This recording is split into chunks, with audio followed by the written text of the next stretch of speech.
I'm Troy Campbell. I'm the lead pastor at New Life City Church. My wife, Leanne, and I planted this church about 16 and a half years ago.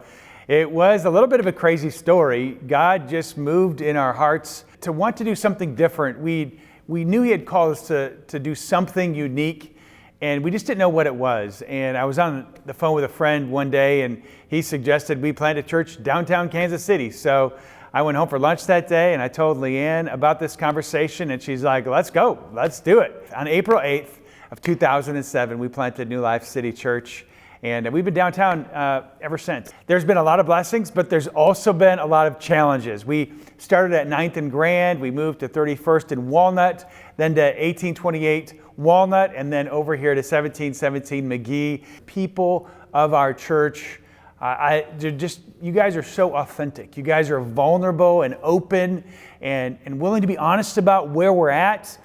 Each of us is on a journey. And some of the times this journey that we're on is a long path. It's a struggle.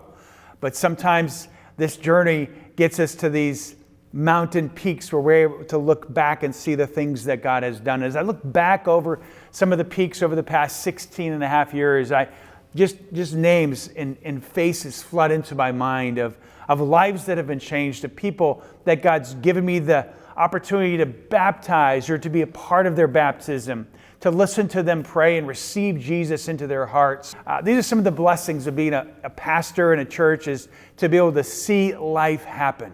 I just love the fact that we have these opportunities for connect groups to meet, for Bible studies to occur, for one-on-one discipleship to happen here at 1717 McGee. We love this space. It's right in the middle of the city. It's halfway between the T-Mobile Center and Crown Center, and I think studies have shown that there's about 1 million people that visit the city in each of these places every year, and we're right in the middle of it.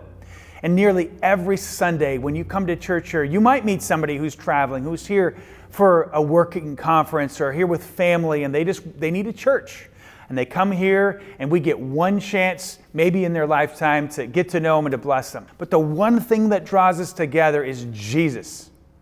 And that's what unifies us. And we come together not based on all the differences that society points out, but we come together based on the similarity, the unity that we have behind the death, burial, and resurrection of Jesus Christ. And this is awesome. So for us as a church, one of the things we want to do is we want to continue to develop an authentic community that inspires people to know and follow Jesus. We want to plant churches. We want to launch new locations. We want to launch ministries, and we want everybody here to be a part of that. And as we look at this building that God has blessed us with and allowed us to be able to purchase it several years ago, to know that we could invest into this space that God uses. Sometimes it seems almost 24 hours a day. I think if you'd talk to some of the people here, they would be like, man, does this place ever close? Because there's people here from sunup to sundown many days of the week.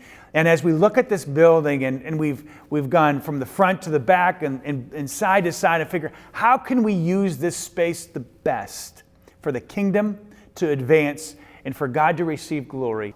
What an incredible opportunity that we have. And so I hope that as you consider what God might have you to do to be a part of this, whether it's to swing a hammer, whether it's to put some extra money in the offering to help us pool our resources together so that we can continue to see the vision of God multiplying the lives of disciples through us and through others, to see other churches planted, ministries launched.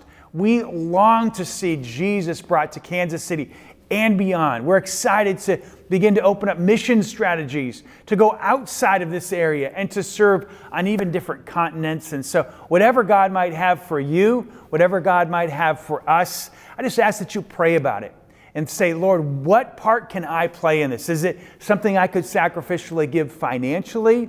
Is it some time I could sacrifice? Is it a talent or a gift or a passion that He's calling me to live out? Whatever it might be, we would love for you to be a part of it as we look forward to see what God has to do this coming year and beyond.